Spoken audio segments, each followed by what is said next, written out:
The vanishing. Commander Thelvan stood at the observation deck of the research vessel Eternal Seeker, his 6 fingers pressed against the transparent aluminum viewing port. The emptiness before him defied all logic and reason. Where a yellow star should have burned brightly, surrounded by 8 planets and countless smaller bodies, there was nothing. Not debris. Not radiation signatures. Not even the faint gravitational echoes that should remain after a stellar catastrophe. Just void. The Etheron commander had served the Galactic Union for 200 cycles, exploring countless star systems and documenting hundreds of civilizations. He had seen stars go supernova, watched black holes devour entire solar systems, and witnessed cosmic events that would drive lesser minds to madness. But he had never seen anything like this. An entire star system had simply ceased to exist. His science officer, a brilliant Vexian named Kyra, approached with her data tablet clutched in her 3-fingered hands. Her scales shifted from their usual calm blue to an agitated purple, a clear sign of her distress. She had been running calculations for the past 6 hours, cross-referencing their findings with every known astronomical database in the Union's vast archives. The readings make no sense, Commander.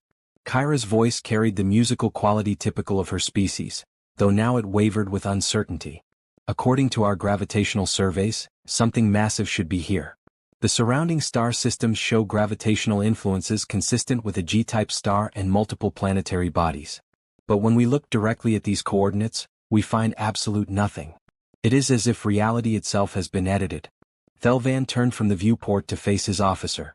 His people, the Etherons, were known throughout the galaxy for their calm rationality and logical thinking. They had been members of the Galactic Union for over 50,000 years, one of the founding species that had helped establish the Great Coalition of Civilized Worlds. In all that time, in all their explorations and scientific endeavors, they had never encountered a phenomenon quite like this. "Show me the historical records again," he commanded quietly. Kyra manipulated her tablet, and a holographic display materialized in the air between them. The projection showed a vibrant solar system as it had appeared 3,000 years ago. A yellow sun, designated as Sol by its inhabitants, surrounded by planets. The third planet from the star glowed with blue oceans and green continents. Earth, home to humanity. Thelvan remembered the reports from that era, though he had been just a young officer at the time. Humanity had been a relatively young species by galactic standards, having only achieved faster-than-light travel a few centuries before their disappearance. They had made contact with the Galactic Union with enthusiasm and curiosity, eager to take their place among the stars. Their technology had been primitive compared to elder species, but they had shown remarkable adaptability and creativity. The humans had established colonies on several worlds in their local stellar neighborhood. They had set up trade agreements with nearby civilizations. They had been loud, energetic, sometimes frustratingly impulsive, but undeniably alive with potential. Then, 3,000 years ago, all communication had ceased. Every human colony had gone silent simultaneously. Every ship had stopped transmitting.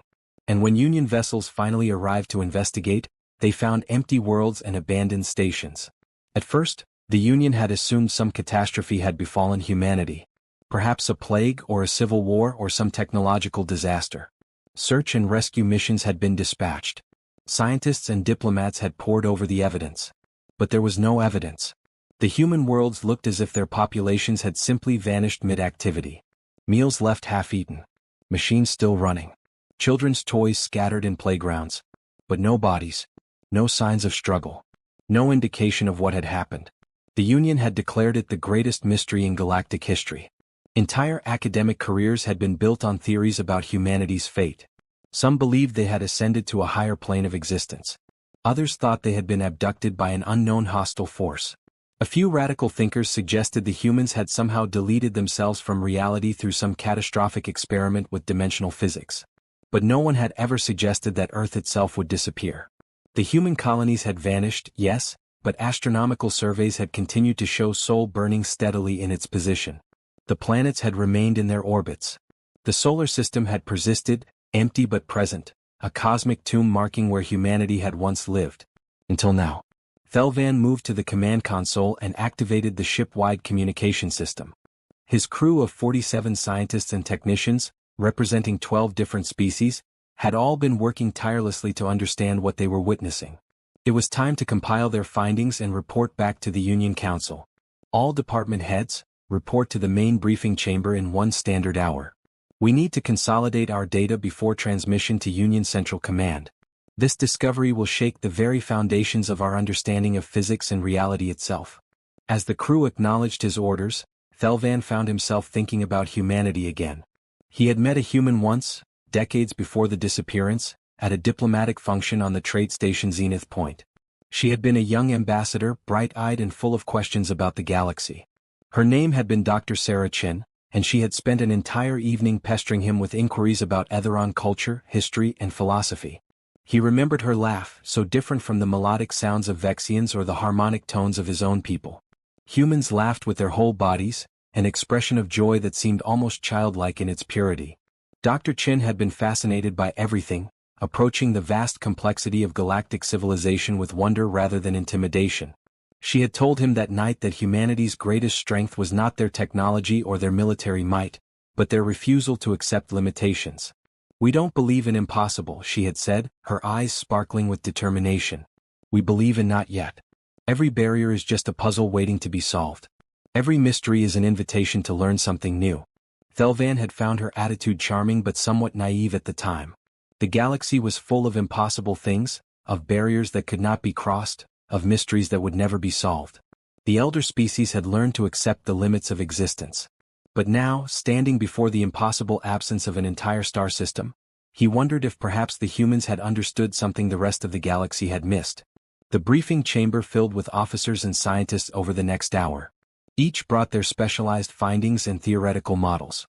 The chief engineer, a crystalline Letharian named Corv, presented evidence that suggested some kind of massive spatial displacement had occurred.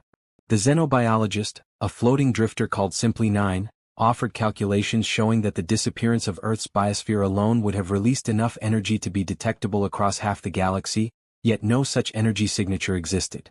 The theories grew more elaborate and desperate as the meeting progressed. Wormholes, dimensional shifts, time distortions, artificial pocket universes. Each explanation seemed more fantastic than the last, and none of them adequately explained the complete absence of any evidence. It was as if someone had taken a cosmic eraser and simply removed Earth and its sun from existence, leaving only the gravitational shadow of what had been. Thelvan listened to all of it, his analytical mind sorting through possibilities and probabilities. As commander, he would need to write a report that somehow made sense of the senseless. The Union Council would demand answers, explanations, recommendations. But how could he explain what he himself could not comprehend? As the meeting was drawing to a close, a junior sensor technician burst into the chamber. The young Quellan was breathing hard, her feathers ruffled in excitement or alarm. "Commander," she gasped, "we have detected something. A massive energy signature building at the exact coordinates where Earth should be. Whatever happened 3,000 years ago, I think it is about to happen again but in reverse." The crew rushed to the sensor stations. Thelvan watched as the readings spiked across every spectrum. Energy was pouring into the empty space from nowhere, from everywhere, from dimensions that should not exist. The void began to shimmer and twist. Reality itself seemed to be bending, making way for something that was forcing its way back into existence. And then, in a flash of light that temporarily blinded every sensor on the ship, Earth returned. Not just Earth but the entire Sol system. The sun blazed into existence like it had always been there. The planets snapped back into their orbits. Moons and asteroids and comets all reappeared in perfect formation. But something was different. Thelvan could see it immediately through the cleared viewports. Earth was no longer the blue and green world from the historical records. It now gleamed with structures that covered entire continents. Massive orbital rings encircled the planet. Ships moved in the surrounding space, vessels of designs unknown to any species in the Galactic Union. And the energy readings coming from Earth and its colonies were off every scale. Humanity had returned. And they had brought with them power that made the elder species look like primitives playing with fire. Thelvan felt something he had not experienced in his 200 cycles of service. A cold tremor of fear mixed with awe. Whatever the humans had been doing for 3,000 years, wherever they had not been idle. They had evolved, advanced, transformed into something beyond what anyone could have imagined. His communication console chimed with an incoming transmission. The language was human English, but spoken with an authority that resonated through the very hull of his ship. "This is High Commander Marcus Zhang of the United Terran Systems. We have detected your vessel at the edge of our solar system. We apologize for any confusion our absence may have caused. We have much to discuss with the Galactic Union. Please stand by for diplomatic contact. Thelvan looked at his crew, seeing his own shock reflected in their expressions across a dozen different alien faces. He thought again of Dr. Sarah Chen and her words from so long ago. We don't believe in impossible. We believe in not yet. The humans had been gone for 3,000 years. The entire galaxy had mourned them, studied them, theorized about their fate. And now they were back, transformed beyond recognition, carrying secrets that would reshape everything the Union thought it knew about reality itself. The greatest mystery in galactic history was about to be answered. And Thelvan suspected the answer would be more terrifying and wonderful than anyone could have prepared for. The return. The diplomatic shuttle descended through Earth's atmosphere with a grace that spoke of technology far beyond anything Commander Thelvan had seen in his centuries of service. The vessel moved without visible propulsion systems, guided by forces that his sensors could not properly identify. Through the transparent hull, he watched as the planet revealed itself in ways that defied his understanding of planetary development and engineering. Earth's surface had been transformed into something that existed between nature and artifice, a perfect fusion that the Galactic Union had never achieved despite millennia of trying. Vast forests covered mountainsides, but between the trees ran streams of liquid light that his scanners identified as some form of controlled energy. Cities rose from the landscape not as scars upon the world but as natural extensions of it, their buildings grown rather than built, their materials living things that breathed and adapted. The orbital rings he had observed from space were not cold metal constructs but warm structures that pulsed with bioluminescence, like the veins of some cosmic organism wrapping protectively around its heart. Beside him sat 3 other Union representatives, hastily assembled when Earth's unexpected return had been confirmed. Ambassador Lyria of the Soul and Collective kept her 4 eyes fixed on the view below, her silver skin reflecting the strange lights of this new Earth. General Cross, a massive Brunhar warrior whose species had not known defeat in combat for 10,000 years, gripped his seat with barely concealed tension. And Dr. Ven, a Corellian scientist whose people had mapped the fundamental laws of physics before most current species had evolved, muttered calculations under his breath as he tried to make sense of the readings his portable scanner was providing. None of them spoke. What words could capture what they were witnessing? The Galactic Union represented 47 species, thousands of worlds, and over 60,000 years of accumulated knowledge and civilization. They had built wonders that spanned star systems, created technologies that bent the fundamental forces of nature, and established a peace that had endured for millennia. Yet looking at Earth now, Thelvan felt like a child seeing fire for the first time, aware that something fundamental had shifted in his understanding of what was possible. The shuttle landed in a vast plaza constructed of materials that seemed to shift between solid and liquid states. As the doors opened, warm air rushed in carrying scents that Thelvan's translator implant identified as a mixture of growing things, ozone, and something it labeled simply as new. They descended the ramp to find a welcoming committee of 5 humans waiting for them, and even standing still, these humans radiated a presence that was almost overwhelming. High Commander Marcus Zhang stood at the center of the group, a man who appeared to be in his physical prime, though Thelvan suspected that appearances meant very little when it came to these transformed humans. He wore a uniform that seemed to be made of liquid starlight, constantly shifting and reforming. His eyes, when they met Thelvan's, held depths that spoke of experiences beyond normal comprehension.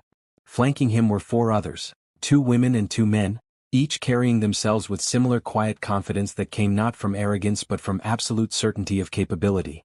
Welcome to Earth, Commander Thelvan, Ambassador Lyria, General Cross, Dr. Ven. Zhang's voice was warm but carried harmonics that Thelvan felt in his bones. We are honored by your presence and understand you have many questions. We hope to answer them all, though some answers may be difficult to accept given your current framework of understanding.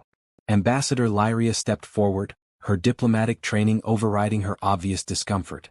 On behalf of the Galactic Union, we welcome humanity's return.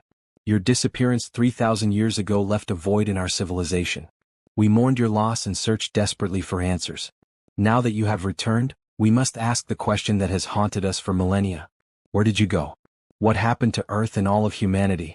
Zhang gestured for them to follow as he began walking toward a nearby structure that seemed to grow taller as they approached. The answer is both simple and complex. We did not go anywhere, Ambassador. We went somewhere.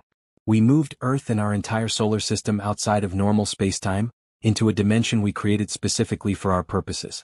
We needed time, you see. Time to grow, to learn, to become what we needed to be. Dr. Ven's scientific mind latched onto this statement immediately. You created a dimension? That is impossible. The energy requirements alone would exceed the total output of a galaxy for 1 billion years. And even if you could generate such power, the mathematics of dimensional creation are theoretical at best. No species in the Union has managed more than brief, unstable pocket dimensions lasting microseconds. One of the women in Zhang's group, who introduced herself as Dr. Elena Vasquez, smiled with understanding. You are correct based on the physics you understand, Dr. Ven. But you are operating under assumptions about reality that we have moved beyond.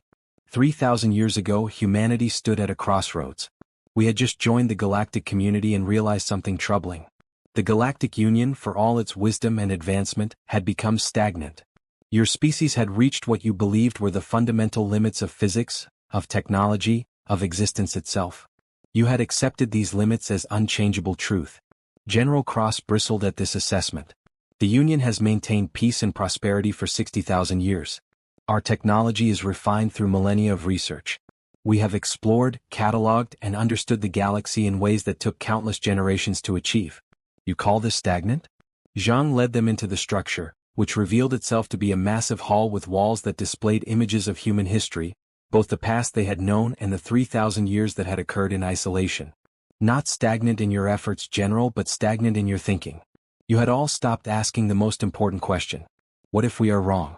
What if the laws we think are absolute are merely suggestions we have not yet learned to circumvent?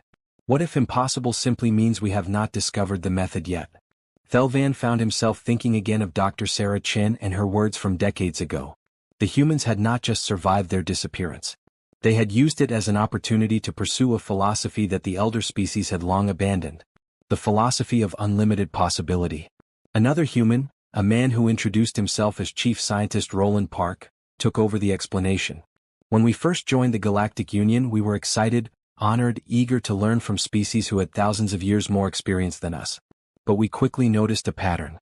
Whenever we proposed new ideas or suggested alternative approaches to problems, we were told it had been tried before and failed, or that it violated fundamental laws, or that we simply did not understand yet.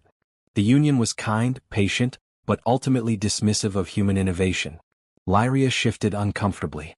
This was not meant as disrespect. We were trying to save you from wasting time on paths that had been proven futile. We wanted to guide you toward proven methods and established knowledge. Park nodded without judgment. We know. And perhaps for many species that guidance is valuable. But humanity has always been driven by a need to test boundaries, to question assumptions, to try the impossible just to see what happens. We are a young species, foolish perhaps, but that foolishness is our strength. So we made a decision as a unified world. We would take ourselves out of the galaxy, create a space where we could experiment without limitation, without the weight of accepted wisdom telling us what could not be done.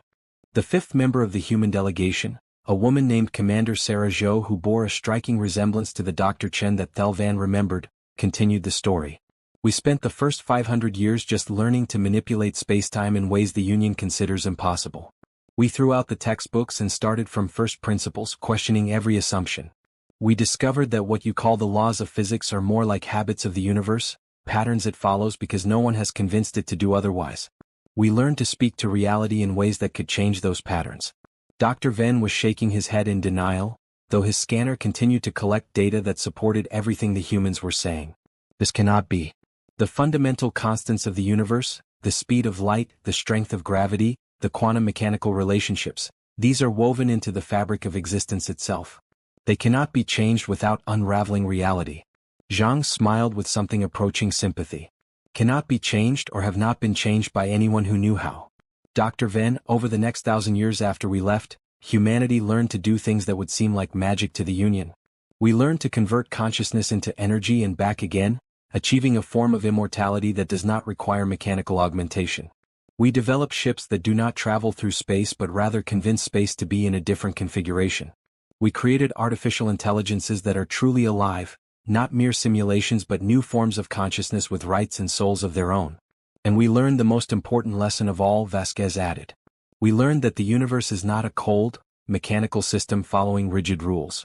It is alive in ways we are only beginning to understand. It responds to will, to intention, to the focused belief that something should be possible. The elder species of the Union stopped believing in radical change, and so the universe stopped providing it to them. Humanity never stopped believing, never stopped pushing, never stopped demanding that reality give us one more miracle. Thelvan felt something crumbling inside him, some fundamental pillar of his worldview that had stood unchallenged for 2 centuries. Everything he had learned, everything his species had discovered over 50,000 years of scientific advancement, suddenly seemed like the work of children playing in a sandbox while the humans had been learning to reshape the beach itself. General Cross found his voice, though it carried less certainty than before. If you have such power, such advancement, why return at all?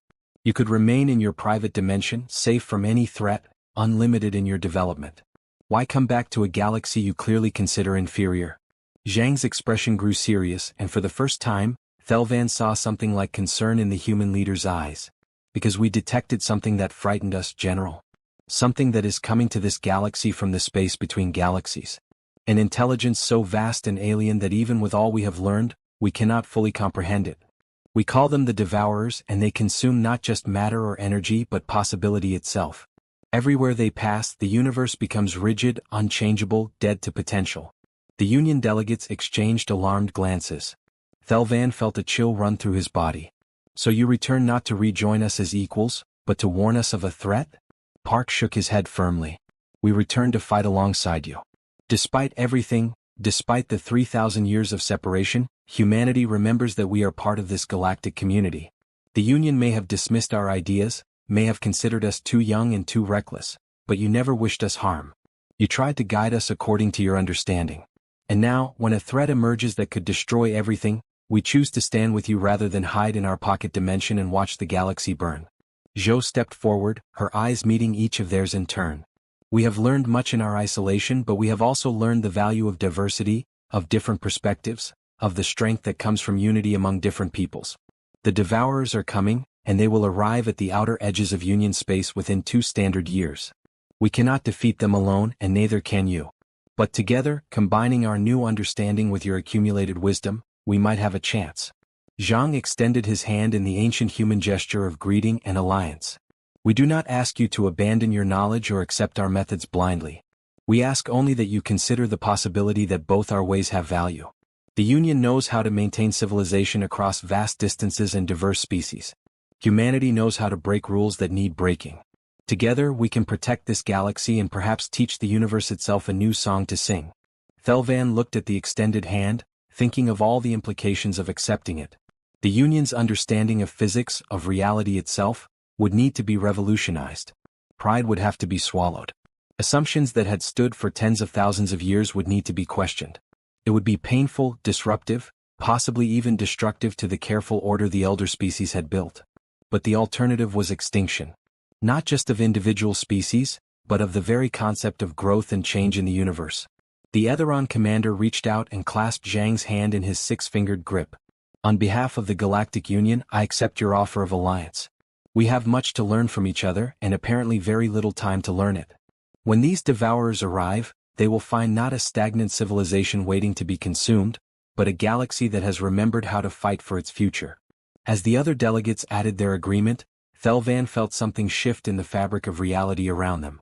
Perhaps it was just his imagination, or perhaps it was the universe itself taking note of this moment. Humanity had disappeared for 3,000 years and returned transformed. The Galactic Union had mourned their loss and now celebrated their return. And together they would face a threat that neither could survive alone. Dr. Sarachin had been right all those years ago. Humanity's greatest strength was their refusal to accept limitations. And now, whether the galaxy was ready or not, that strength would be shared with all species willing to embrace it. The age of stagnation was ending. The age of possibility was beginning. And in the distance, still 2 years away but approaching with inevitable certainty, the Devourers continued their journey toward a galaxy that was about to teach them an unexpected lesson. Some prey did not run. Some prey learned, adapted, and evolved. And some prey, when pushed to the edge, discovered that they had teeth after all.